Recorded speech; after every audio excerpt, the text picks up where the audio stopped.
What's up, people? Yeah, welcome to my YouTube channel. Yeah, you didn't expect to find yourself here? Yeah, didn't expect to see you here. What's good? I'm gonna show you behind the scenes of how I shoot things in water, make them look cool, make them look like they're on the other side of the globe in some remote village pool. Cause yeah, why wouldn't you want to shoot things in that? Let's go. Right here is my best friend. My softbox, he's very soft, kind heart. We also have this dryer, blow dryer.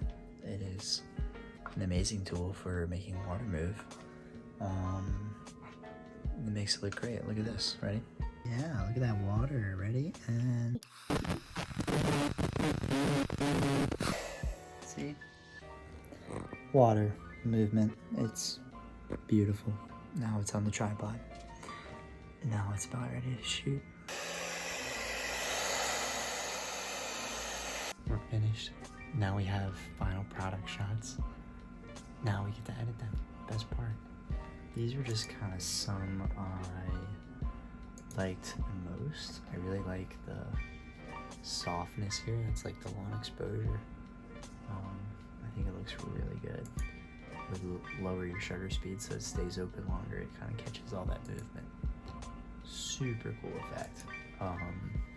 Some of these other ones I think over here are a little bit higher shutter speed, and that will just capture the water a bit more sharply. This one, because it's cool. First of all, I'm gonna little rotatey tape.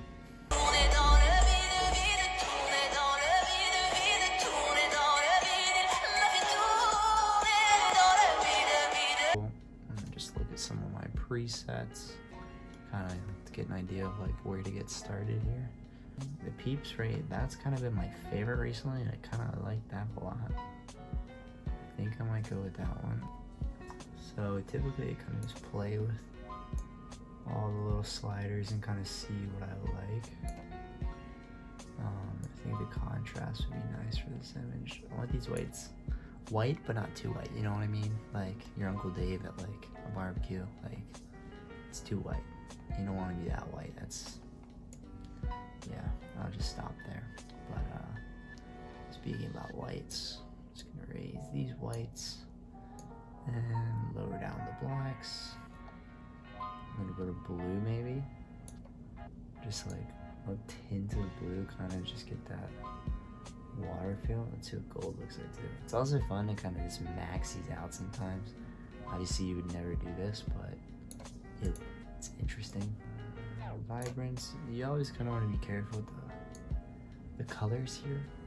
You don't want too much color, because then it kind of looks tacky and not great.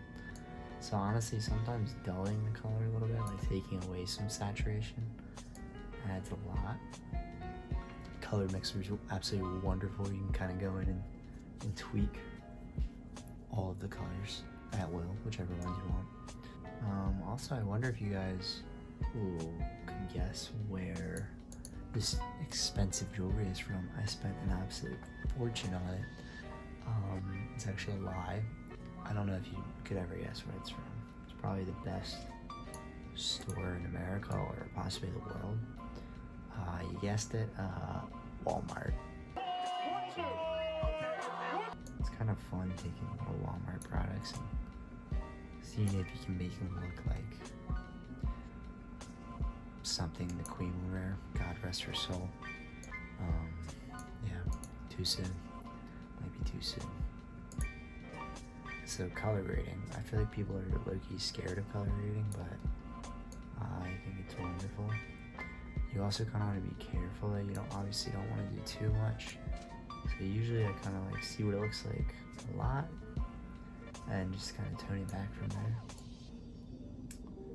Show about like that. It's beautiful. I always do a little bit of blending and balance, just kind of even it out. Since we did blue, sometimes it's nice to balance it with like an orange or yellow.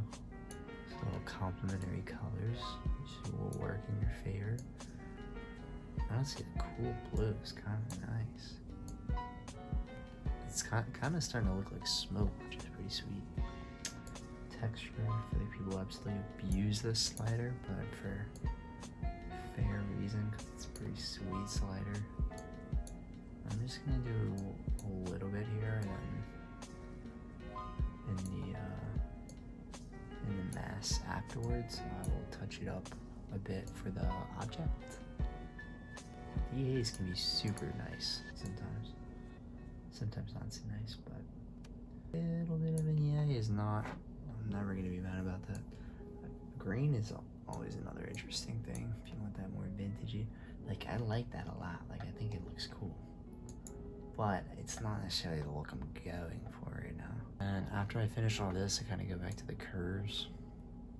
Just make some like quick little adjustments. Just minor adjustments are the key. You don't want to go like or like that's bad. Don't do that. You want to be like yeah, a little bit, just a little.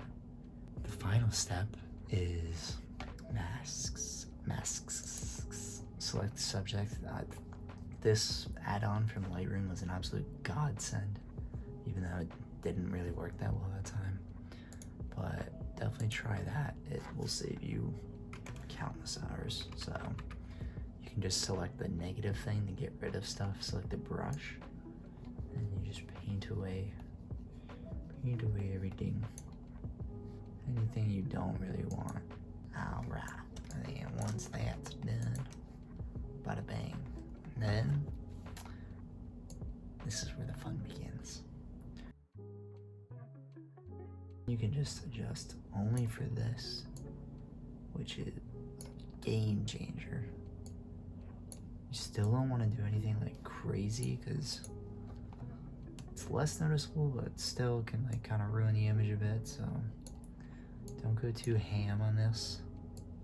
Have patience, younglings. Texture, this is where you're gonna want to bump up the texture and clarity a bit. Make the image pop. DA's that boy. This boy's sharp. And then one of my favorite tricks ever, you're gonna duplicate and invert. Bada bing, bada bam. Now you have the entire background selected, so you can make that look whatever you want. And so here we're gonna kind of do the same thing, just brush away. Okay, brush away the object, so only the background's there. Kind of just mess with the whole background without messing up your product or subject, whatever. Drop the shadows a little bit because I like it nice and dark. You'll feel me. The whites need to be less white. It's like what culture is saying. All right, I like that. A little satch. Once you get drawn now, it goes yellow when you do that. It's interesting. Just a touch of satch. Satch. That's what cool people call it. You don't want the background to distract too much, but you want it to be cool. If you take anything from this class, just make your images cool. If it's cool, you'll be cool. That's the moral of the story. Before, after.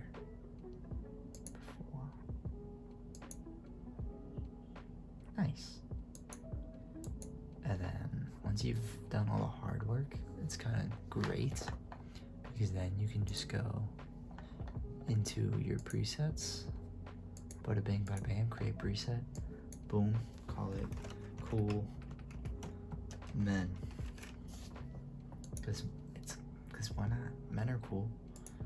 A lot of people disagree, but hey, some of us are cool.